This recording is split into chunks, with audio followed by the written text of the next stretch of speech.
Vous savez, sans blague ni exagération, je suis très, très ému d'être aux côtés de Rachel Gilliac. Vraiment. C'est une femme magnifique, que je connais grâce à toi, Robert. Je te cherchais dans la salle, savoir où tu étais. Robert Boublil, il est là, avec sa femme qui est là. Et c'est un soir, tu m'as présenté Rachel. Et tu m'as dit, c'est la dame des plaques. Je ne comprenais pas du tout ce que tu voulais dire. J'ai pris un air très entendu. Je disais, la dame des plaques. Et puis il a fallu que je fasse un peu parler, Robert. Les plaques, vous les connaissez. C'est ces plaques qu'on voit dans toutes les écoles de Paris, devant toutes les écoles de Paris, à l'intérieur et à l'extérieur. Et il y a écrit à la mémoire des élèves de cette école, déportés, de cette école déportés de 1942 à 1944 parce qu'ils étaient juifs, victimes innocentes de la barbarie nazie. Avec la complicité active du gouvernement de Vichy, ils furent exterminés dans les camps de la mort. Ces plaques, des centaines de plaques, c'est à toi qu'on les doit. Pas qu'à moi. Pas qu'à toi, avec un groupe de gens. Le groupe Absolument. de Tlemcen d'abord. Absolument. De la rue de tes grands-parents. Bien entendu. En 20e. Oui. Et enfin, on sait qui sont ces enfants. Ce n'est pas des enfants anonymes, c'est des enfants qui avaient des noms. Ils ne sont pas morts une seconde fois. Grâce à toi.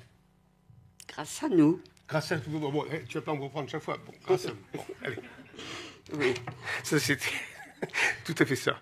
Et cette histoire, tu as mis du temps, beaucoup de temps, à la raconter, Rachel. Beaucoup de temps. Pourquoi ce temps? Pourquoi? Parce qu'on ne nous a pas laissé parler après la guerre. On parlait de la France résistante.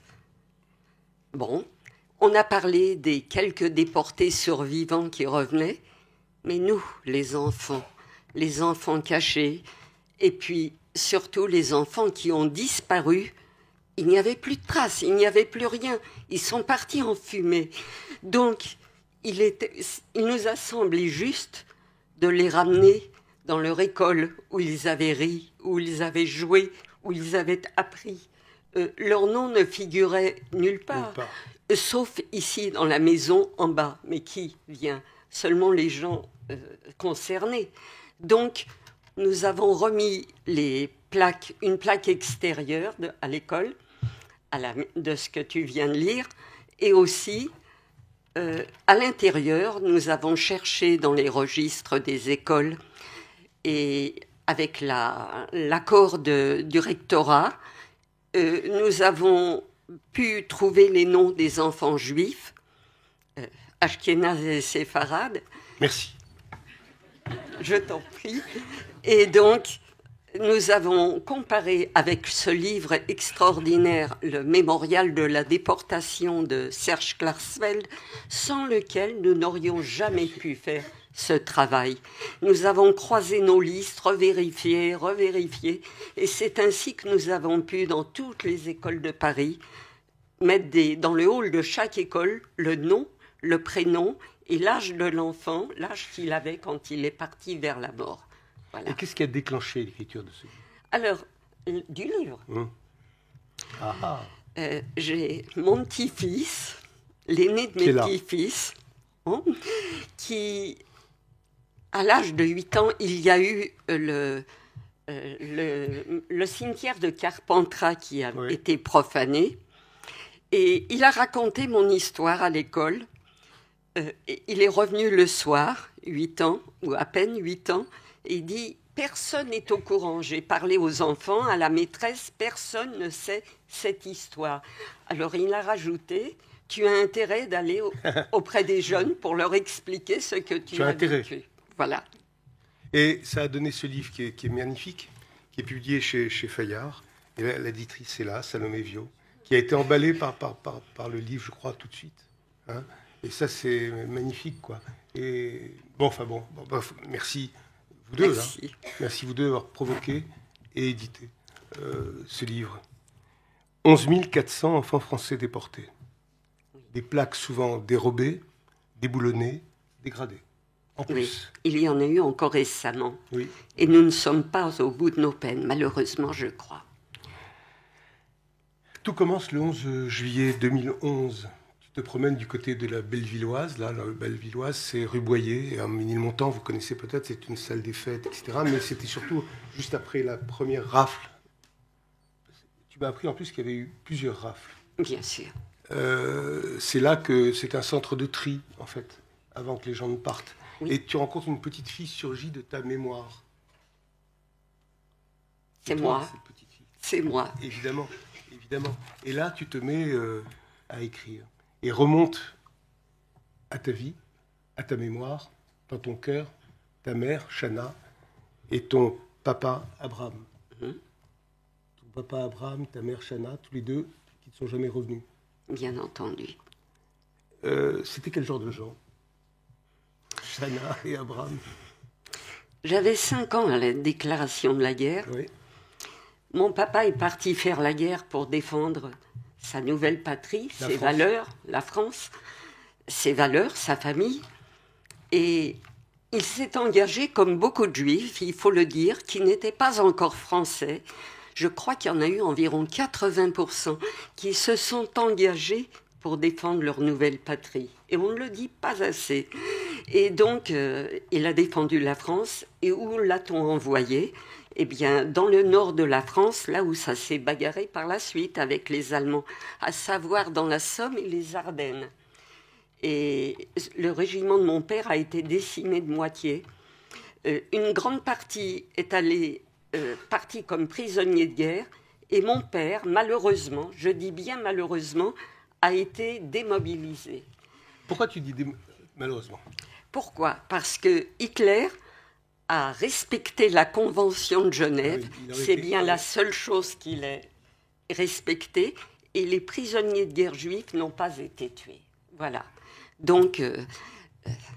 C'était considéré comme des militaires, point barre. Absolument, absolument. Donc ils reviennent.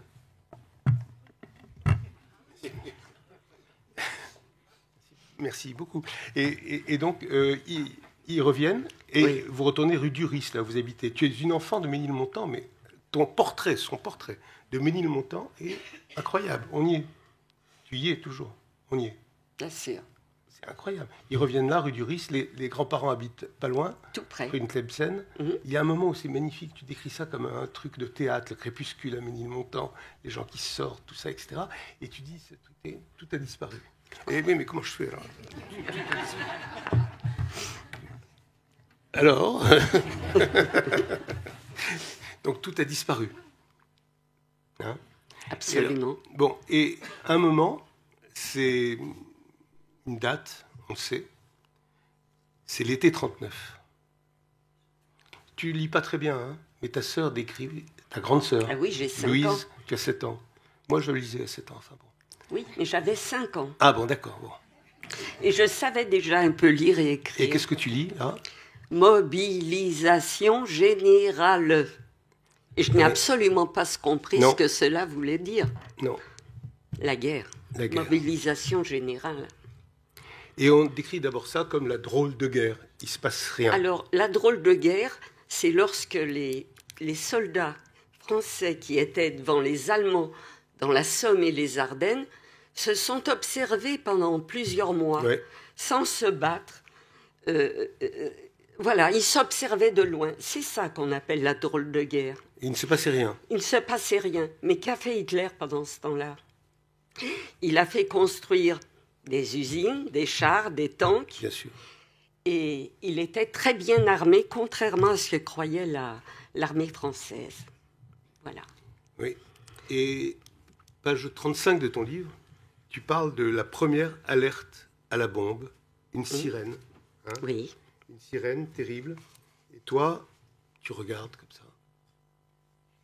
Et après ça, après cette première sirène, en juin 40, les Allemands envahissent le pays, la Belgique, les Pays-Bas, la France. Et alors là, c'est la panique. C'est pour toi et ta famille, pour ta famille et toi plutôt. pour tous les Parisiens et toute la région parisienne. L'exode. L'exode, les gens se sont mis à fuir.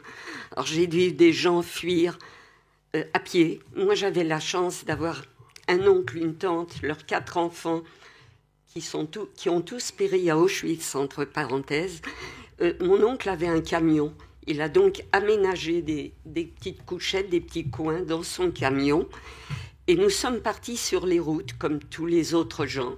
Tous les Français partaient, tous les Parisiens, parce qu'ils se rappelaient de la Première Guerre mondiale, et qui était encore très proche.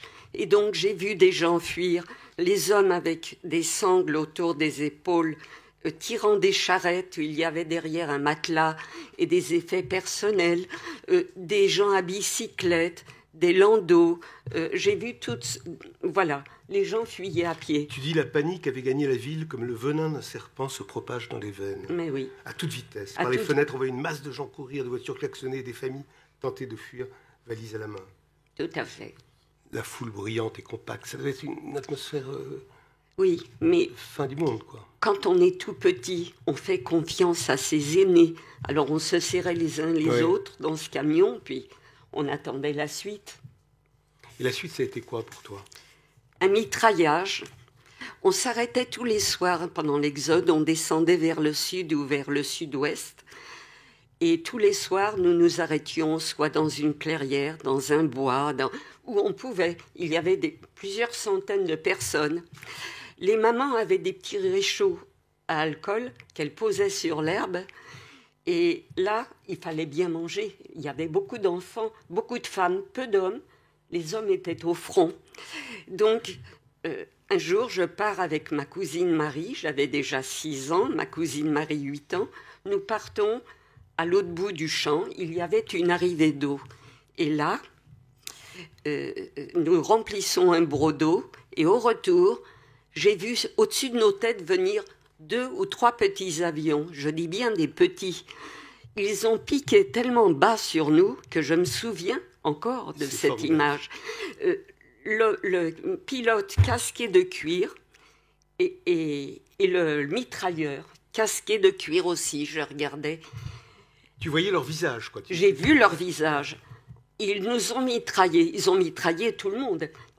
Eh bien, je dis toujours, si eux ont vu, si moi j'ai vu, leur visage, eux voyaient que nous étions pour la plupart des femmes et des enfants. Ils nous ont quand même mitraillés. Alors, les adultes ont crié, il y en a un qui a crié « Les Italiens nous canardent !»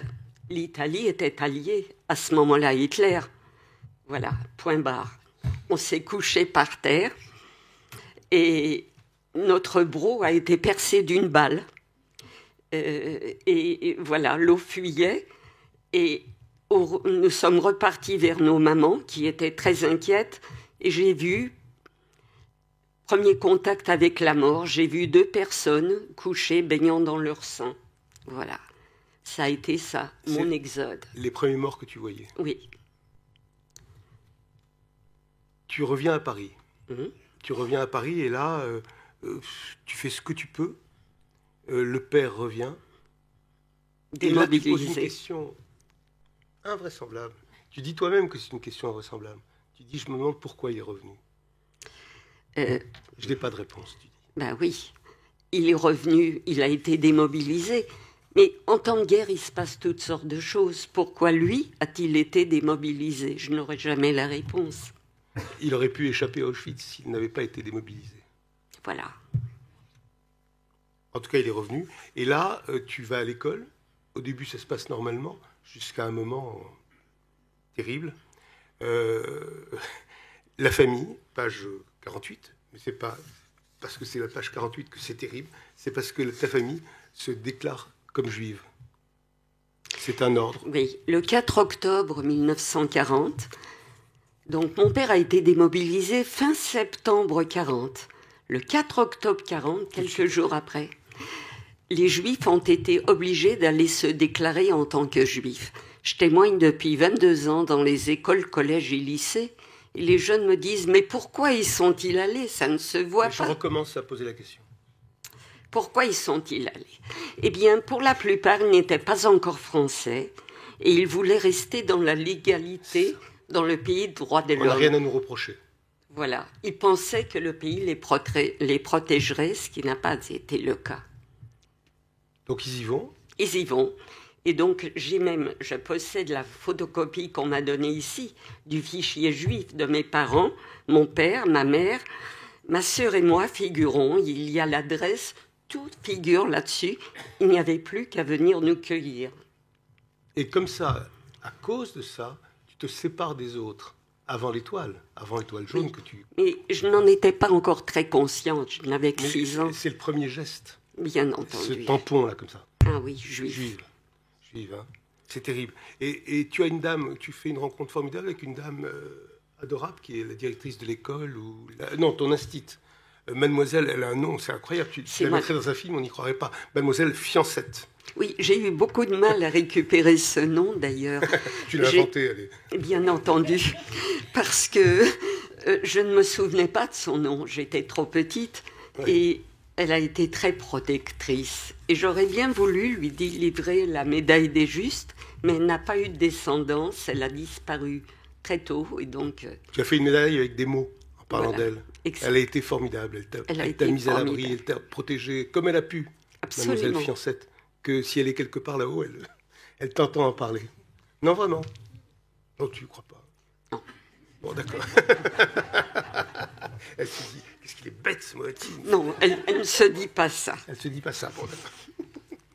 Bon, enfin, en tout cas, le 14 mai 41, une autre date très, très, très, très importante. À l'aube, le père s'en va. Oui. Où ? À Beaune-la-Rolande. Oui. En fait, on a convoqué pour ce jour-là plus de 7000 hommes juifs qui n'étaient pas encore français, qui pour la plupart avaient demandé la nationalité française, mais ça n'a pas abouti. Et on en convoque environ 7000. Il y en a qui ne sont pas allés, qui ne se sont pas présentés. Donc 3700 hommes environ ont été on les a convoqués. C'est une convocation, un billet vert qui figure en bas dans l'exposition. Prière de se présenter à... Mon père, c'était à la caserne du boulevard Mortier, dans le 20e arrondissement, pour soi-disant vérification de situation. Et là, mes parents se sont disputés. Ma mère a eu beaucoup de... Elle a compris, elle a senti beaucoup de choses. Et elle lui a dit, n'y va pas, n'y va pas. Et il a dit, mais je travaille, je suis en règle, je ne risque rien. Et ceux qui se sont présentés ont été envoyés dans 2 camps, dans le Loiret, à Beaune-la-Rolande et à Pithiviers, où ils sont restés pendant plus d'1 an, 13 mois, avant de partir vers la mort. Et tu les as vus, tu es allé en visite. Oui, on a eu un droit de visite au mois de juillet, je crois, au mois de juillet 1941. Nous sommes arrivés à Orléans en train, ma sœur, ma mère et moi. Et là, une carriole tirée par 2 chevaux nous a emmenés jusqu'à l'entrée du camp de Beaune-la-Rolande, gardé par des gendarmes français. Je n'ai jamais vu un Allemand. Gendarmes français en armes. Et là, mon père a eu le droit de se promener avec nous pendant un petit moment, 2 heures, 3 heures, difficile à évaluer pour une toute petite fille. Et là, mes parents qui ne s'étaient pas vus depuis des mois et qui s'aimaient beaucoup auparavant, j'en avais conscience, se sont disputés à nouveau. Et moi, j'ai pleuré. Derrière moi. Et bon, ma sœur m'a expliqué après. Ma mère disait, viens, on va essayer de fuir à travers champs et on va essayer de trouver du travail chez des paysans. Et là, on sera à l'abri. Donc, on va travailler, on sera tous les 4 ensemble. Et mon père a répondu, non, tant que je suis là, il ne vous arrivera rien. Pourquoi ? Eh bien, j'ai su par des survivants ce qu'on leur disait. Si vous essayez de fuir, on s'en prendra à vos familles. Et les pères ne voulaient pas cela. Voilà. Ta mère, tu tiens de ta mère. J'ai l'impression, je ne sais pas, le petit-fils peut le dire, je ne sais pas, mais je crois, elle passe son temps à vouloir. Oui, Elle a eu de la prémonition. Oui, tout le temps. Tout le temps. Une activiste, si j'ose dire. Oui. Ne jamais rester, ne pas croire ce qu'on te dit quand on te Absolument. dit non, on est dans la légalité, tout ça, elle n'y croit pas. Malheureusement, je l'ai peu connue, mais je crois qu'elle était comme cela. Et toi, ce qui t'a sauvé, c'est d'être une enfant clown. Un peu clown, Je oui. crois. Hein. Tu adorerais faire rire tes copains et tes copines dans les pires moments, pour parler franchement. Oui. Mais ça se voit dans tes yeux. Non, mais c'est vrai. Mais non, mais c'est vrai. Quand on se dit, j'ai rendez-vous avec Rachel Gédinac, la première fois, quand Robert me dit ça, je me suis dit, ça va être genre, en judéo-arabe, on dit Rasra, mais vous pouvez pas comprendre. Angoissant, pas du tout, on s'est marré. Mais tu étais comme ça, petite, Oui, si je comprends bien. Oui, c'est dans ma nature. L'humour salvateur, peut-être, la drôlerie L'humour salvatrice. chez les Juifs, ça représente quelque chose. Hein. Ouais. Il y avait de l'humour chez nous. Oui. Oui. Via ta mère. Mais le problème, c'est que les mecs de Vichy en avaient moins. J'en ai l'impression. Ouais, et même que tu es interdite en classe. Interdite de classe. De classe, peut-être pas. De non. parc, de Ah piscine. oui. Et on a le droit de faire les courses qu'entre 3h et 4h de l'après-midi. C'est-à-dire que vous êtes progressivement, enfin les Juifs, nous sommes de plus en plus exclus de la société Absolument. des vivants. Absolument. Ça a été des moments très durs parce on manquait de tout. Et lorsque nous allions faire nos commissions entre 3h et 4h de l'après-midi dans les magasins, imaginez en temps de guerre où tout le monde manque de tout, tous les Français, lorsque nous allions nous approvisionner, il n'y avait pratiquement plus rien. Et donc, ça a été la course à l'échalote. Et quand je témoigne devant des jeunes, je dis toujours, lorsqu'il y avait des pommes de terre, ce qui n'était pas souvent le cas, je comptais les morceaux qui allaient dans les assiettes des autres, de peur d'en avoir moins. Oui, c'est ça la guerre. Et ça dure combien de temps tu as des photos de ton papa, ça t'arrive comme ça. Le père est rassurant, oui. Mais en juin 1942, il y a le drame. Le drame, enfin, avant d'autres drames qui vont suivre dans ta vie, Rachel, c'est l'étoile jaune qu'on coud. Ah oui, C'est là, l'étoile jaune, voilà, côté cœur. côté cœur. Oui. Il a fallu, dès l'âge de 6 ans, porter l'étoile juive, Oui. l'étoile jaune. Pour moi, ça a été très difficile. Les aînés, les jeunes, les ados, bravaient le monde. Mais nous, les petits-enfants, pour nous, ça a été beaucoup plus dur. Parce que certains se moquaient de nous, des petites camarades Oui. ne voulaient plus jouer avec moi. Ça a été ressenti très violemment. Tu devenais Rachel la juive. Mais tout à fait. Rachel la juive à l'école, Rachel la juive dans les... Non, les parcs, tu n'avais pas le droit d'y aller. Je Dans les l'avais. rues. Absolument. On t'avait séparé du reste de la population. C'est bien comme ça que je l'ai ressenti. Tu as essayé de l'enlever, d'ailleurs, ton étoile. Ben oui, j'ai fait la comédie à ma mère quand elle l'a cousue sur ma robe. Oui, Je ne voulais pas. Je voulais être comme les autres enfants. bien sûr. On jouait beaucoup dans la rue avant la guerre ou pendant la guerre. Il y avait très peu de voitures. Les jeunes ont du mal à le comprendre. Mais on jouait dehors aux osselets, on jouait à la marelle, sur les trottoirs, dans la rue, partout. Donc, mes petits copains, c'était... Il y avait un petit copain, Manu, qui était un enfant de républicain espagnol. Il y avait un petit gars dont les parents avaient fui Mussolini. Et puis, il y avait des petits Français. On jouait tous ensemble, bien sûr. Toi, tu étais la seule avec l'étoile. Avec ta grande sœur, peut-être. Non, il y en a eu d'autres. Il y en a eu d'autres. Ouais. Mais moi, je l'ai mal vécu, d'être fichée comme ça. Pas honte d'être juive, Non. mais honte d'être fichée. D'être différente. Voilà, Qu'est-ce que j'ai fait pour être différente? mais tout à fait. Et qu'est-ce que j'ai fait au bon Dieu d'être différente? Je ne sais pas si je m'adressais au bon Dieu, mais j'en voulais à Mais beaucoup de gens. Comme moi, ça m'arrive souvent. Quand même, qu'est-ce que c'est que cette histoire? Et comment ça se fait? Là aussi, on peut poser la même question que tout à l'heure. Comment ça se fait qu'il n'y en ait pas beaucoup qui aient omis de mettre l'étoile? Mais certaines personnes ne l'ont pas Bien porté, sûr. bien sûr. Même pas beaucoup. Mais on avait des voisins qui n'étaient pas juifs. Et donc, ils savaient qu'on était juifs. Mais pas, il y avait l'accent yiddish, l'accent polonais, l'accent roumain. Et donc, si on n'apportait pas, on pouvait être dénoncé. C'était dangereux. Carrément dénoncé. Oh, il y a eu beaucoup de dénonciations pendant la guerre. La délation était épouvantable. Vous savez, ces gens-là, cette famille-là, ils sont juifs. C'est ça.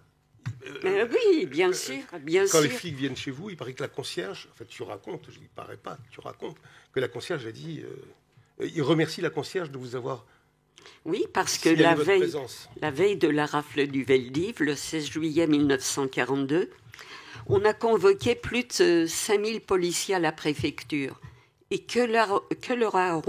on leur a remis dans les mains le fichier juif, à savoir que les policiers étaient groupés par 2 et ils avaient des listes de gens à prendre.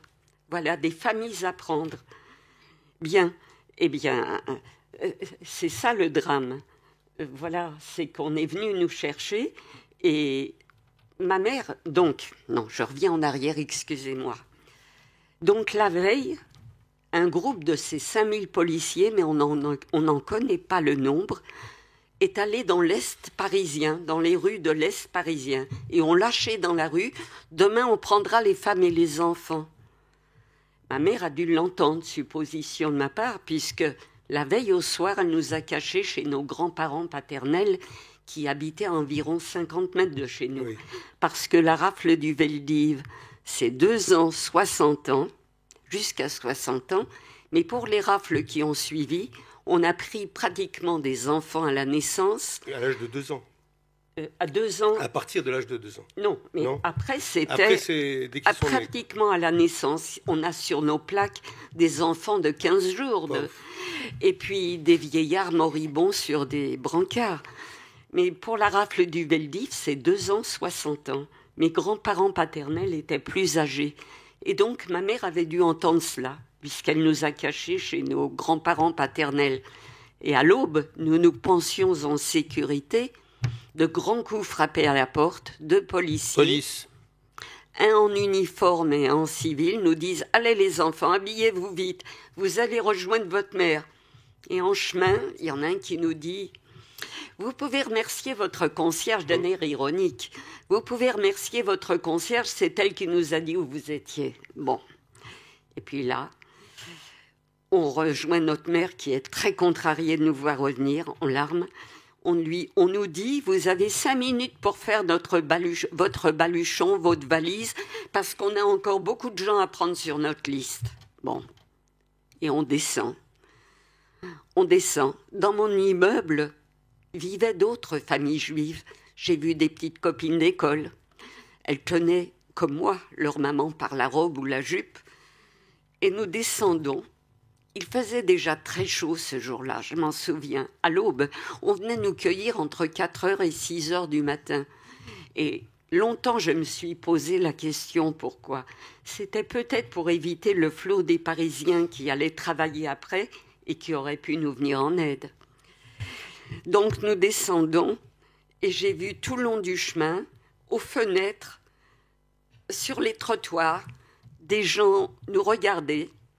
Certains, les larmes aux yeux, en faisant le signe de croix parfois, d'autres nous montraient du doigt en riant. Et je dis toujours que malgré mes 8 ans, j'ai compris que les Parisiens n'étaient pas d'accord quant à notre sort. Qu'est-ce qui fait dire ça? Le nombre de gens qui étaient compassionnels, oui, j'ai vu des regards sympathiques, des dames qui pleuraient, d'autres qui riaient carrément.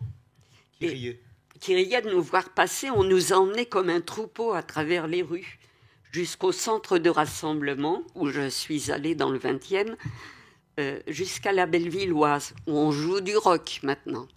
Voilà, à l'époque, ça n'était pas ça. Non. Et d'ailleurs, c'est une anecdote, mais une anecdote. Tu dis que les gens de la Bellevilloise actuelle ont dit que c'était pas bien de mettre une plaque commémorant ça, quand même, ça. J'ai mis 4 ans et demi avant d'obtenir. Oui, j'ai mis 4 ans et demi avec le maire adjoint du 20e afin de pouvoir apposer une plaque.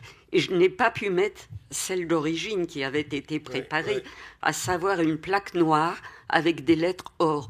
Il a fallu mettre une petite plaque couleur mûre qui ne se voit pas trop. Et j'ai tenu absolument à ce qu'elle soit au-dessus de la sucette qui parle du lieu où j'ai été arrêtée et qui existait depuis la commune. C'est un lieu historique. Eh bien, j'ai tenu à ce qu'elle soit au moins là. Voilà. Elle y est. Je suis passé il y a 2 jours, elle y est. Merci. Mais non, on sent qu'ils n'ont pas trop voulu la mettre en évidence. Hein. C'est sûr. En ce mois de juillet 42, il faisait si chaud, je me souviens encore du soleil ardent, de la transpiration des corps. Mais c'est pas mon métier. Ce mois de juillet 42, il faisait si chaud. Je me souviens encore du soleil ardent, de la transpiration des corps, des cheveux, que la sueur collait au front. À minuit montant, nous brûlions. J'imagine que mon père aussi devait être assoiffé dans le train qui l'amena à Auschwitz. C'est la première rafle. Ah oui. Il est amené là, ce jour-là. Ben oui, son convoi, qui est le numéro 5, est parti vers Auschwitz le 28 juin 1942. Voilà. On nous racontait des histoires, on nous disait qu'on les envoyait pour travailler en Allemagne. Tu parles. Oui. Il part, et son dernier mot dont tu te souviens de lui, c'est ? Le dernier mot. À ce soir. Ah, ça c'est quand on est venu, Oui. qu'il a reçu la convocation. Oui. Il nous a embrassés et il nous a dit à ce soir, oui. Les derniers mots d'un papa. Bon, et vous partez habiter chez les grands-parents. Oui, ben oui. On avait Que plus, faire ? Oui, bien sûr, on n'avait plus où aller. Moi j'avais déjà 8 ans, ma sœur 13 ans. Nous étions des enfants. Et la mère, ta mère, Chana, vous oblige sans arrêt, vous dites, elle les oblige à fuir, toi et ta sœur. Elle vous oblige à fuir. Voilà. Et là, il y a une scène évidemment totalement bouleversante. Enfin, c'est même dur à dire. La gifle de ta mère. Ta mère te donne une gifle d'une violence extrême. C'est la première. Elle en profite pour lever sa main droite et me gifler avec une force inouïe. C'est la première fois qu'elle le faisait. Et il n'en fallut pas plus pour que je m'abandonne ici dans la Bellevilloise, pour que je laisse cette partie de moi là, avec ma mère et toute cette vie d'amour. Effectivement, lorsque nous sommes rentrés dans la Bellevilloise, combien étions-nous ? 200, 300, je ne sais pas. Difficile à évaluer pour une petite fille. J'ai aperçu de loin mon cousin Paul, 16 ans, mes petites camarades d'école qui tenaient la maman. Les tout petits hurlaient, pleuraient parce qu'on les avait réveillés en plein sommeil dans les bras de leur maman. C'était cauchemardesque. Et ma mère n'avait qu'une idée en tête, c'est nous faire fuir. Tirez-vous. Et alors, comment ? Plein de policiers devant la porte. Impossible. Il y avait une issue de secours, parce qu'auparavant, ce lieu qui datait depuis la commune, la Bellevilloise, était auparavant un lieu de réunion pour un lieu où on passait des films, des lieux de réunion pour les gens. On y vendait même des produits pour les indigents, pour les pauvres. C'est un lieu donc pour les pauvres. Et les gens se réunissaient souvent. Il y avait des réunions, donc nous étions là, et je ne sais plus où j'en suis. Mais c'est que par où fuir ? Par où fuir. Donc, par où fuir ? Une voisine est venue auprès de ma mère. Ma mère allait d'une personne à l'autre en essayant de se frayer un petit chemin. C'est la dernière image que je garde. Et elle disait aux autres mamans, « Non, on ne nous emmène pas pour travailler en Allemagne. On nous raconte des histoires. On ne peut pas travailler avec des tout-petits dans les bras. » Elle avait compris cela. Et les autres mamans étaient en colère après la mienne. Elle ne voulait surtout pas être séparée des enfants. Voilà. Elle ne pouvait pas imaginer qu'avec des enfants, on leur ferait ce qui est arrivé. Ce qui est arrivé. Et donc, une voisine est venue auprès de ma mère et elle lui dit, Léa, sa grande fille de 14 ans, qui était une copine de ma sœur, Léa a réussi à s'enfuir par l'issue de secours. Ma mère se tourne vers nous et nous dit « Vous faites comme Léa, vous allez près de l'issue de secours, vous y restez et vous trouvez un moment propice pour sortir et vous insistez. » Mais quand on a 8 ans comme moi, qu'on voit des policiers en armes qui hurlent, la peur, on la ressent, même quand on est très petit. Je ne voulais pas lâcher ma mère. Je me suis vraiment agrippée à sa robe. Et elle m'a giflé pour que je la lâche. Sur le moment, je n'ai pas compris. C'est après que j'ai compris que cette gifle m'a sauvé la vie. Oui. Celle qui t'a donné la gifle, cette mère tant aimée, elle part à Drancy. Tout à fait. Elle est partie à Drancy, comme les célibataires. Les femmes et les enfants qui étaient là ont été regroupés dans tout Paris et sont partis au Veldiv, vélodrome d'hiver auparavant, où il y avait des courses de vélo pendant 6 jours et 6 nuits. Donc, on les emmène au Veldiv, et là, ils sont restés pendant 6 jours, je crois, sans manger, sans boire, à tel point j'ai su par Serge Klarsfeld, il y a quelques années, qu'un capitaine de pompiers est rentré et, voyant ce qui se passait, a pris sa lance d'arrosage pour au moins donner un petit peu d'eau aux gens et aux enfants. Ça a été terrible. Et où les a-t-on envoyés, ces femmes avec ces enfants ? Donc, dans les 2 camps de Beaune-la-Rolande et Pithiviers, là où était ben oui, là où était mon père auparavant. Ils sont restés là peu de temps. On a d'abord pris les femmes, on les a séparées dans ces 2 camps à coups de lances d'arrosage parce que les enfants s'agrippaient et on les a d'abord expédiés donc à Drancy, qui était l'antichambre de la mort.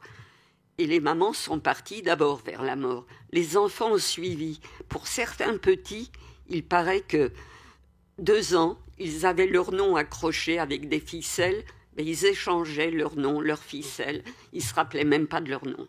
Voilà. Alors j'ai voulu faire la parenthèse pour tous ces gens ces femmes et ces enfants qui sont partis séparés de leur maman. Ça a été terrible, paraît-il. Raconte la dernière fois que tu vois ta mère. Oui. Alors, ma mère a été envoyée au camp de Drancy, où elle est restée pendant 13 jours. Les prisonniers montaient, les internés montaient tout en haut. Drancy n'est pas comme maintenant. Il y avait beaucoup de pavillons autour du camp. Oui. Et on nous emmenait donc... Je suis partie voir ma mère. Ma sœur a appris qu'elle était à Drancy. Je suis donc partie à 3 reprises avec ma sœur. On en a reparlé souvent d'ailleurs. Nous avons pris le métro et ensuite un autocar nous emmenait jusqu'à Drancy. Mais de là, il fallait encore marcher un moment pour arriver devant le camp. Pavillons, tout ça. Et là, la première fois, de loin, tous les internés montaient tout en haut pour essayer d'apercevoir ceux qui venaient les voir. La première fois, je n'ai pas vu ma mère. Je suis repartie en pleurant. La deuxième fois, un monsieur me voyant pleurer se baisse vers moi et me dit « Que se passe-t-il » Donc, j'ai expliqué « Je veux voir ma maman ». Il m'a prêté une paire de jumelles et j'ai pu voir pour une dernière fois le visage de ma maman. Bon. Et tu crois qu'elle t'a vu ? Oui, parce qu'elle nous a fait ce geste. Oui. Partez. Parce que les gendarmes français nous pourchassaient tout autour du camp. J'ai eu un vague souvenir d'un couple qui nous a happés, ma sœur et moi, qui nous a cachés dans son jardin, un petit moment avant que nous repartions.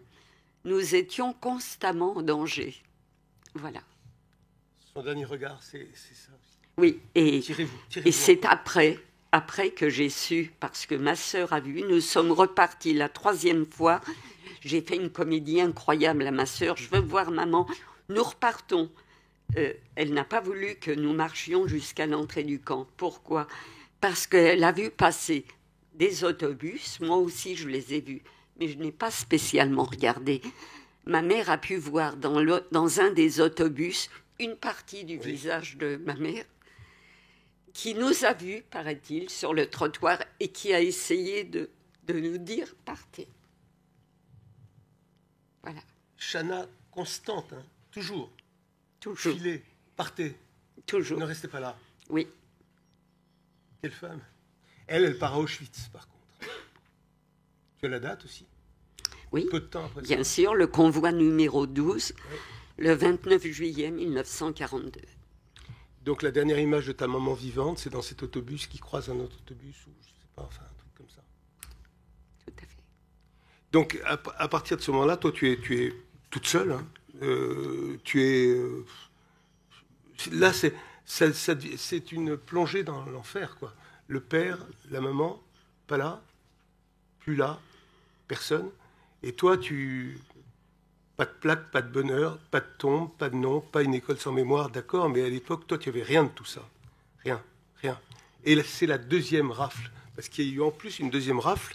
Je ne sais pas si vous êtes comme moi, on dit toujours la rafle du Veldiv. Et je ne savais pas qu'il y en avait plusieurs des rafles. Pardon, hein, j'avoue mon inculture générale, mais c'est toi, dans ton livre formidable, qui dis ça. Mais j'ai eu l'occasion de parler souvent avec Serge Klarsfeld, et qui m'a dit il faut en parler parce que c'est la deuxième grande rafle, le 11 février 1943. Après celle de juillet. Oui, mais il y en a eu entre-temps des petites. Mais la deuxième grande rafle des Juifs de Paris, c'est le 11 février 1943. Et tu vas là, toi tu vas dans un commissariat dans le 20e arrondissement. Oui, on vient nous arrêter, ma grand-mère, mon grand-père, ma sœur et moi. Et mon grand-père, ne pouvant pas marcher, il était paralysé, donc on le laisse tout seul dans son fauteuil. Et on m'emmène avec ma grand-mère, ma sœur, à l'Aube. Ça n'est pas la même ambiance. Disons que c'est février 1943. Les hivers étaient très rigoureux pendant la guerre. La neige était tassée sur la chaussée, les trottoirs, et je tombais sans arrêt. On nous emmène jusqu'au commissariat du 20e arrondissement, où j'ai dû attendre que le commissariat s'en aille pour que je demande qu'on puisse poser une plaque là aussi. Ah oui ? Mais oui, à la mémoire de tous ceux qui ont été arrêtés à cet endroit. Et parce que la police ne voulait pas ? Tant qu'il y avait le commissariat, on ne pouvait pas mettre de plaque à cet endroit, nulle part. Et bravo. Ah oui, c'est comme ça. Ah oui. Et donc, elle y est depuis quelques bonnes années, mais c'est tout. Depuis que tous les commissariats de Paris sont partis des mairies, parce qu'il y en avait dans les mairies, mais ils ne sont plus dans les mairies, ils sont ailleurs. Et à partir de ce moment-là, j'ai pu m'occuper de la pose de plaques à cet endroit. Grâce aussi aux gens de la mairie du 20e. Bien entendu, je n'ai pas fait ça. Et alors, commence la vie de deux petites orphelines dans Paris, là. Hein ? Oui. Je ne sais pas comment vous faites, enfin, c'est des miracles. Et page 118, tu racontes un truc qui tout m'a bouleversé. Hein, donc, je ne vais pas dire page 118, j'étais bouleversé. C'est un livre que j'ai trouvé fantastique. Elle va le signer à la sortie, hein, je vous le dis comme ça. Mais c'est important. C'est important qu'on lise tout ça. Tu vas faire une causerie dans une classe, je crois. Tu penses que personne ne connaît cette histoire, au fond. Hein, et il y a un petit gamin, une assemblée d'élèves. Hein, un jeune garçon se fait remarquer. Bon, à un moment, un silence s'est fait. Nous l'avons tous entendu dire « les Juifs, les Juifs ». J'en peux plus, moi, des Juifs. Hein, oui. Et ça t'a déclenché vraiment. Le petit-fils et lui. Un coup de colère, oui. Alors, je lui ai dit ce qui est noté là. Oui. J'ai essayé de me contenir. Et tu t'es tourné vers lui et tu lui as dit ? Ton tour serait venu aussi. Oui. Parce que Hitler n'aimait que, soi-disant, la race aryenne. Les blonds yeux bleus, je lui ai dit, tu es brun, les yeux noirs. Ton tour serait venu après nous. Tu étais le prochain sur la liste. Alors du coup, il s'est rassis, il a écouté et il est venu me parler après. J'ai semé des petites graines fécondes, souvent. J'en suis persuadé. J'en suis persuadé. Et là, vous partez à Château-Renaud. Pourquoi Château-Renaud? Je ne sais pas, mais Château-Renaud. Château-Renaud, oui. Château-Renaud, c'est à côté de Tours. Hein. D'abord, je suis passée par un centre pour enfants juifs dans Paris. Juifs. Mais comment c'était un centre d'enfants juifs dans Paris, dans ce Paris-là? Alors, il y avait 6 centres pour enfants juifs à Paris, ou autour de Paris, Vincennes aussi. Mais c'était des pièges, quoi, non? Non. Absolument. Oui, les pièges de l'UGIF. Oui, c'est ça. C'était les pièges Oui, voilà pourquoi c'était des pièges. Quand les Allemands déportaient 1000 personnes, en allemand, ils disaient 1000 Stück, 1000 pièces. Nous n'étions plus des humains. Nous étions des pièces. Lorsqu'ils en avaient, par exemple, 900 et quelques... Il en manquait. C'était pas rentable. Ils venaient dans les centres pour enfants compléter leur cargaison humaine. Et j'ai vu des adolescents partir vers la mort. Voilà. Et à la fin, en 1944, tous les centres ont été vidés et tous les enfants ont été envoyés vers la mort. Mon Dieu, vraiment? Tous. Tout ça est monstrueux, mais là, c'est dégueulasse dans l'idée. Enfin, c'est-à-dire qu'ils ont pensé à tout, même à faire des viviers de morts. C'était très bien organisé. Alors, comment vous faites pour partir, vous, à Château-Renaud, après avoir quitté ce piège? Alors, Château-Renaud, c'est très simple. Il m'est resté une tante, un oncle et leurs enfants. Les 3 plus jeunes étaient à Château-Renaud. Chez une nourrice, ils connaissaient la maman d'avant la guerre parce que ils allaient en vacances là. Donc, cette jeune nourrice qui... La maman avait disparu, elle avait peut-être 21 ans. Elle a pris 3 enfants. Donc mes cousins, qui étaient malgré tout mes aînés. Et quand je suis arrivée à Château-Renaud, avec ma cousine qui m'a procuré de faux papiers, je m'appelais Rolande Sagnier à l'époque. Rolande Sagnier. En fait, moi, je t'appelle Rolande Sagnier dans la vie. Parce que... Oui, mais je préfère Rachel. Bon, d'accord. Et elle m'emmène et tout le long du chemin, elle me dit, dans le train, il y avait des contrôles aussi bien des Allemands que des Français. Elle me dit, elle était résistante. Elle me dit... N'oublie pas, tu t'appelles Rolande Sagnier 24 heures sur 24 et personne ne doit le savoir. J'ai dit oui, j'ai compris. Oui. Et j'arrive donc avec ma cousine. On va voir mes cousins et leur nourrice, qui était une femme adorable qui est morte il y a peu de temps. Et tu le sais, toi. Et à qui tu dis, tu le sais, toi? À une petite cousine. Parce que... Voilà, son papa était à Château-Renaud, près de Tours, et c'était mon cousin. Mais elle ne pouvait pas me garder parce qu'elle avait déjà 3 enfants, elle était très jeune, donc elle m'a emmenée chez ma nourrice. Et ma nourrice, j'arrive là, je tombe sur une dame renfrognée, désagréable, d'un certain âge, et... Elle avait chez elle un mari qui toussait et crachait tout le temps parce qu'il avait été gazé pendant la guerre 14-18. Et il y avait là 2 filles. L'aînée avait 4 garçons. L'aînée avait à peu près mon âge. Ça a été très difficile de rentrer dans cette famille. Ces enfants-là avaient le droit à un gâteau qu'elle confectionnait comme elle pouvait le dimanche, en temps de guerre. Et ça me passait sous le nez. J'avais déjà 9 ans. Et un jour, n'y tenant plus, je lève le doigt et je dis « Est-ce que je peux en avoir une part, s'il vous plaît ?» Dehors, Rolande. J'ai passé pas mal de temps dehors. Mais bon, c'est surtout quand il m'a fallu obtenir mon cartable. Je savais que ma grand-mère l'avait. Quand on a 9 ans, il faut aller à l'école. Et j'ai fait parvenir un petit mot par un camionneur qui partait avec son camion chargé de fruits et légumes sur Paris.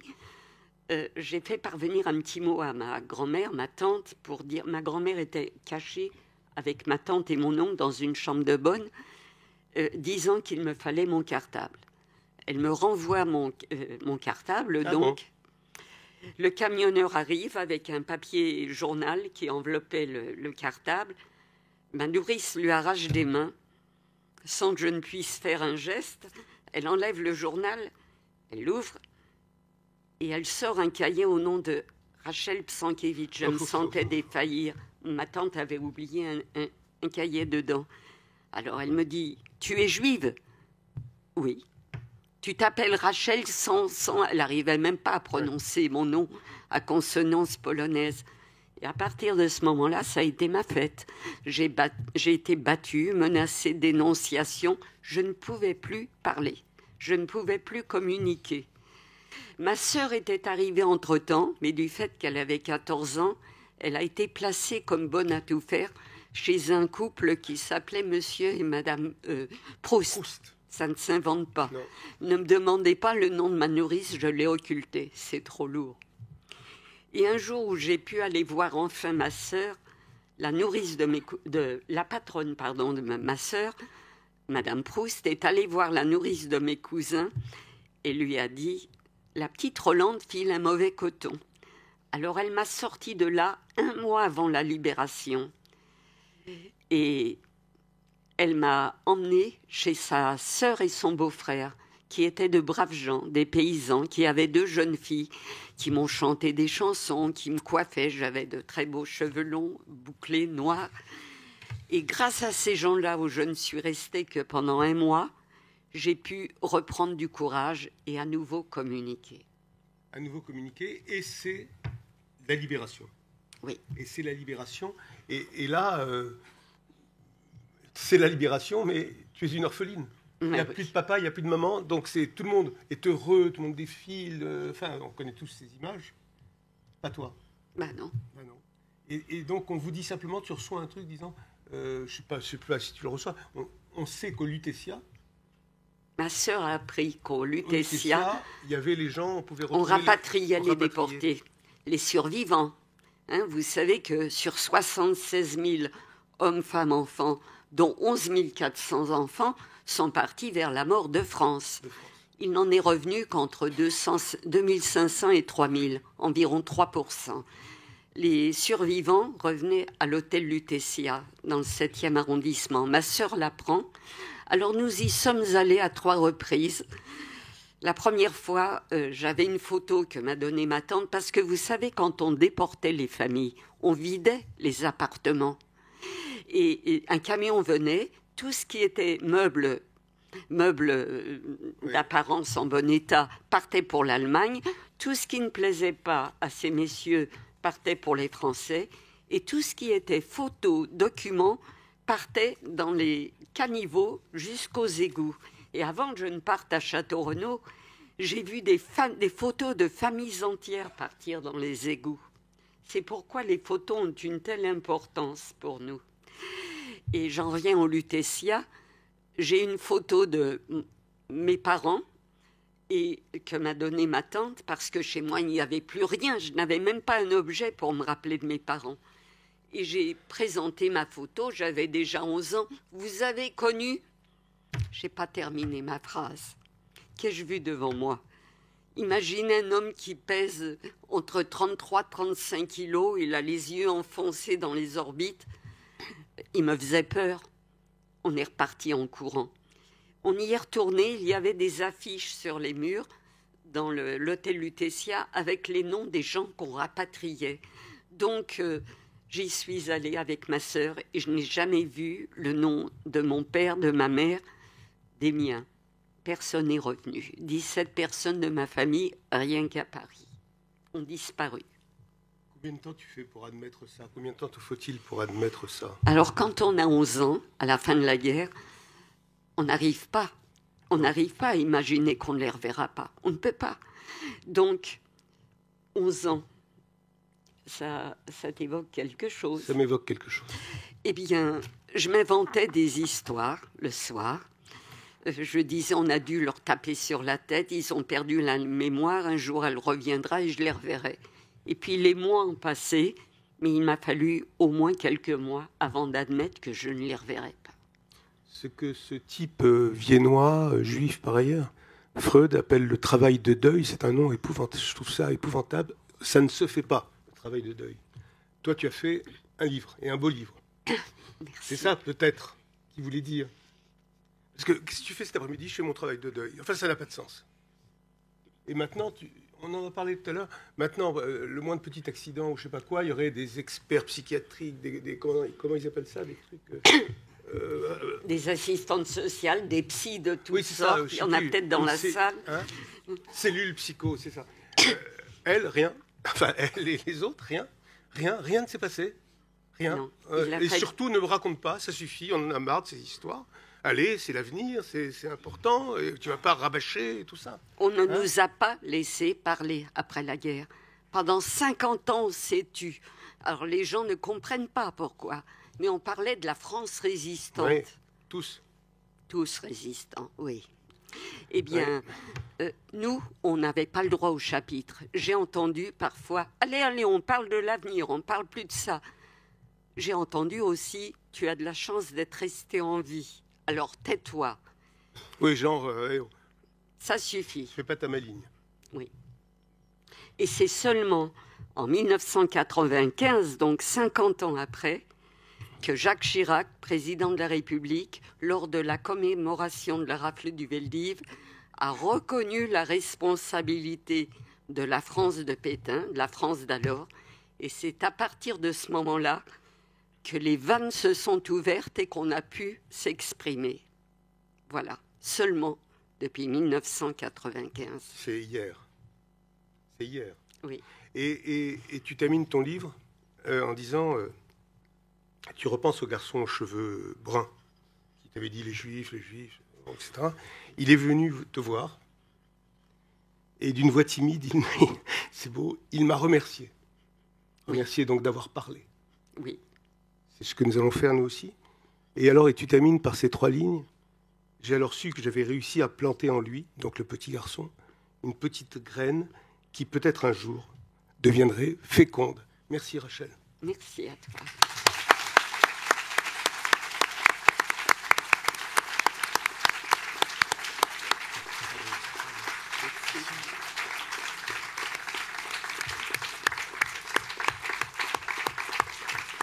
Des questions. Si vous avez des questions à poser à Rachel, elles seront les bienvenues. Rachel, j'aimerais que tu reviennes sur l'épisode entre la rue Lamarck, le centre de réunion des... Je ne sais pas comment on l'appelle, le centre pour enfants juifs, et la ville... Château-Renaud. Château-Renaud.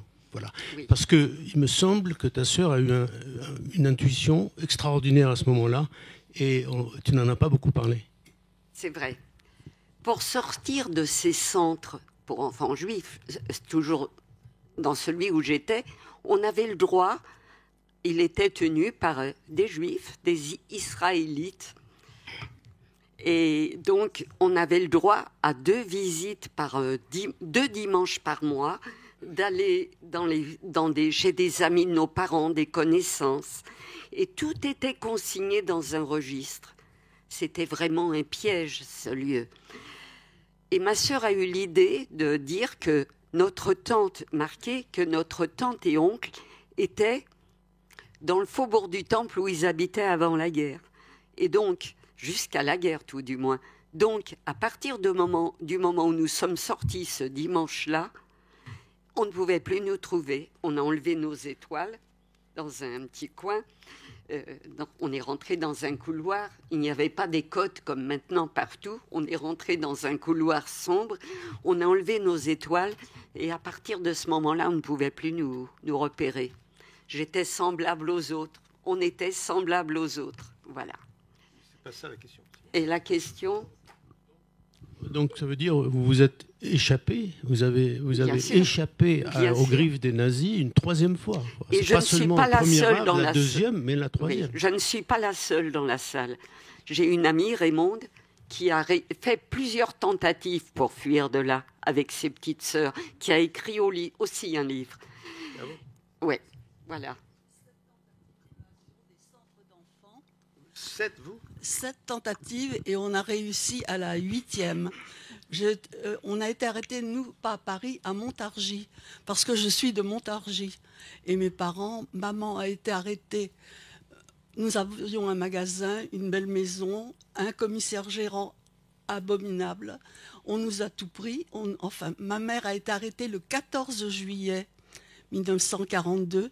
Ma dernière petite sœur avait 6 mois et demi. Nous étions 4 enfants. Et le livre que ma sœur, justement, qui n'a pas connu maman, a tenu à publier, oui. À publier, ce sont mes écrits que j'ai écrits pendant cette période-là. Papa était parti en zone libre. Il s'est fait prendre à la ligne de démarcation. Il a fait 8 camps de travailleurs étrangers. Enfin, il a eu de la chance. Et nous avons été... Ma mère a été arrêtée le 14 juillet. Nous avons été arrêtés le 9 octobre à l'école. Alors j'ai des prisons de Montargis, camp de Beaune-la-Rolande. Et comme nous étions des enfants de moins de 14 ans, on a été dans les centres de l'UGIF, où nous sommes restés presque 1 an. Et on nous a séparés. Et c'est au mois d'août 1943. Après 7, j'avais le droit de voir mes petites sœurs, parce que j'étais grande et j'avais 13 ans. J'étais à Vauclin, mes petites sœurs étaient à Lamarque, enfin, pour finir. Et un jour, grâce au dentiste, si on peut dire, c'est-à-dire que par l'intermédiaire du dentiste, on allait chez le dentiste rue Guy Patin. Mes sœurs allaient chez le dentiste. Ce jour-là, elles se sont habillées davantage. Enfin bon, c'est ce jour-là que nous nous sommes rencontrés avec mes 2 petites sœurs. Et un vous avez oncle réussi qui revenait à fuir. de prisonnier nous a trouvé une passeuse pour passer en zone libre. Voilà. Et j'ai failli me faire prendre à la ligne de démarcation à Vierzon. Mais Merci enfin, Raymond. on est là. Merci. Qu'est-ce qu'elle a fait, elle? Toi, tu témoignes. Oui, ma sœur vit aux États-Unis depuis environ 60 ans. Elle n'a jamais pu faire ce que je fais. Elle n'a jamais pu témoigner.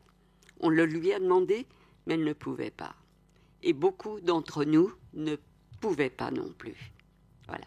Mais toi, tu voulais être clown, donc... Peut-être pas, mais je suis sûr que c'est capital, cette histoire-là. Alors d'accord, je suis clown.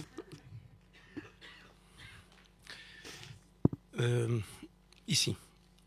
Madame Gédinac, je voudrais d'abord vous remercier du fond du cœur pour votre témoignage. Merci. Je dois dire un témoignage que je n'ai pas reçu de ma propre mère, qui a fait partie de ces 2500 enfants revenus vivants de déportation. Pour toutes les raisons que vous avez données, elle est décédée en 1986 et à cette époque-là, on ne parlait pas même à ses enfants. Accessoirement, j'ai eu la chance d'avoir un grand-père qui, lui, a eu la chance que votre père n'a pas eu parce qu'il s'était engagé volontaire lui aussi et a été fait prisonnier de guerre de 1939 à 1945. Ce que je voudrais savoir, je vais vous poser 3 petites questions, une personnelle et 2 à tous les 2 si vous voulez bien. La première, je voudrais savoir ce qu'une femme comme vous qui avez vécu les affres de la Seconde Guerre mondiale, comment elle a pu survivre à tout cela. Comment elle a pu survivre à tout cela. La deuxième question que je voulais vous poser, c'est à tous les 2. Est-ce qu'à l'aune d'une résurgence des radicalismes religieux et politiques en Europe, à l'aune de cette résurgence, qu'est-ce que vous ressentez tous les 2? Et enfin, est-ce que vous pensez qu'il y a une crainte que les Juifs d'Europe aujourd'hui et de France en particulier peuvent avoir pour leur avenir? Merci. Oui. 3 questions. 3 questions pas faciles. Alors, je suis une vieille dame. La première, s'il vous plaît, rappelez-moi. Comment on peut survivre? Comment voulez-vous que je réponde?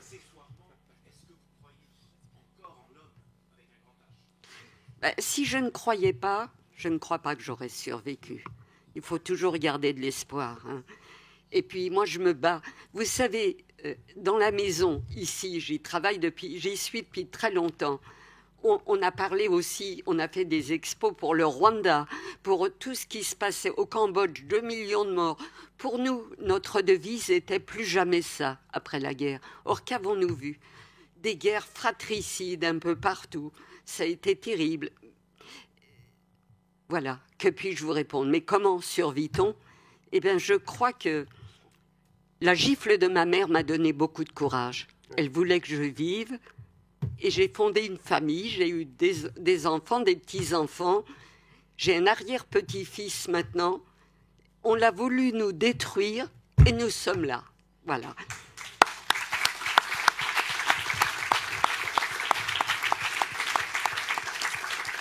Alors, les deux autres questions s'adressent à nous deux, je crois. Réponds. C'était... Est-ce que ça va recommencer, quoi? Comment peut-on savoir? Alors nous, on se bat à notre mesure.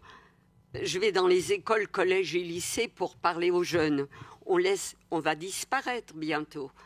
On laisse des traces, des films, des livres. Que peut-on faire de plus? Je vous pose la question. Vous êtes enfant de déportés aussi. Que peut-on faire de plus?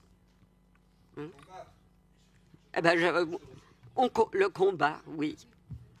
Ben oui. Mais mon combat à moi, c'est d'aller parler aux jeunes et de les mettre en garde contre certaines dérives. Voilà mon combat à moi. Hein? Il y a en ce moment un antisémitisme virulent qui revient. Je n'aurais jamais cru revoir cela. Mais moi, je vais parler aux jeunes. C'est mon rôle et c'est mon devoir. Et je crois qu'on a encore beaucoup de travail à faire actuellement. Hein? Je ne suis pas la seule d'ailleurs. On y va, courageusement. Tu veux dire quelque chose? Non. Oui, moi je voudrais juste souligner un point important. Je tiens à remercier Rachel pour son intervention et la gifle salvatrice dont elle a bénéficié. Je dois souligner un problème, c'est que ce problème entre les parents et leurs enfants, l'attitude dans les familles juives est extrêmement diversifiée et n'est pas du tout la même partout. C'est vrai. D'ailleurs, quand on dit que sur 100 Allemands, il y a un chef et les 99 marchent derrière lui, on dit aussi parallèlement, excusez-moi pour cet aparté, sur 100 juifs, il y a 99 présidents et le 100e veut marcher derrière personne. Eh bien, pour les parents, à l'époque, beaucoup de parents ne voulaient pas se séparer de leurs jeunes enfants, quoi qu'il arrive. Ça s'est arrivé dans ma famille personnelle où une tante et mes deux cousines germaines, une de 14, l'autre de 7 ans, avant 1942, il y a une famille française qui voulait accueillir les deux filles et ma tante s'est opposée formellement en disant qu'elle ne va pas se séparer de ses enfants et tout ce qui va arriver, elles seront avec elle. Eh bien, les deux filles n'ont pas été prises alors que j'ai vu les personnes après en 1945 avec les grands regrets du refus de la mère. Eh bien, ils ont été raflés en 1942, séparés, comme vous l'avez souligné, de leurs parents. Et mes cousines sont parties toutes seules pour être assassinées là-bas, et ma tante après seulement. Et donc, je crois que cette attitude de la famille de ne pas séparer est une attitude extrêmement dangereuse qu'il faut combattre. Moi aussi, comme toi, j'ai été une enfant cachée, mais j'ai eu la grande chance mes parents n'ont pas été pris et moi non plus. Mais je voudrais dire une chose, c'est qu'après la guerre, je suis allée à l'école, comme toutes les petites filles de mon âge. Je vivais en province. À Paris, ça aurait peut-être été la même chose, j'en sais rien. Mais je me sentais terriblement différente des autres, en tant que petite fille juive. C'est quelque chose de... Je ne sais pas.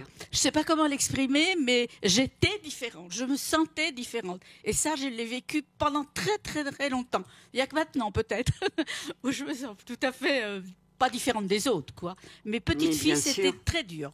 Mais pour la plupart des enfants, ça a été comme ça. Comment ? Pour la plupart des enfants, ça a été comme cela. Oui. Merci. Oui, je voulais évidemment, Rachel, tu le sais, mon histoire est très semblable à la tienne, convoi numéro 5, etc., engagé volontaire, etc. Mais ce que je voudrais rappeler aussi, c'est que quand on a commencé, au moment où Serge et Beat Klarsfeld ont créé les fils et filles de déportés juifs de France, on était beaucoup d'enfants cachés. Mais alors c'est vrai qu'à ce moment-là, on pensait surtout à nos pères et à venger nos pères. Ensuite, il y a eu l'association. Hein, nos mères. Bien sûr, nos mères aussi, quand il y avait les mères, bien sûr. Et puis, il y a eu ensuite la création de l'association des enfants cachés, qui a duré une bonne dizaine d'années. Et là, c'était effectivement mettre en parallèle nos histoires et essayer de faire le deuil de nos parents. Et c'était parler aussi de notre histoire. Et ce qu'on a entendu tout à fait au début, quand on était 3 ou 4 au début, à faire la permanence des enfants cachés, et on notait dans le cahier, donc c'était au début de 1990, on notait dans le cahier ce qu'on entendait au téléphone. Parce qu'au début, on se disait, on crée une association, mais pourquoi faire ? Et ce qu'on entendait, et c'est tout à fait en résonance avec ce que tu as dit, c'est depuis 50 ans, on n'a pas pu parler et on en crève. Parce qu'effectivement, ce qui était dit, c'est vous avez l'avenir devant vous, vous avez vécu, et les adultes ne pouvaient pas entendre notre histoire. Et nous-mêmes, nous estimions que ceux qui avaient effectivement eu tant de malheur, c'était nos parents qui avaient disparu, ou ceux qui étaient veufs ou veuves, et que nous n'avions pas trop le droit de nous plaindre. C'est vrai, on n'avait pas le droit de se plaindre. C'est vrai, Micheline.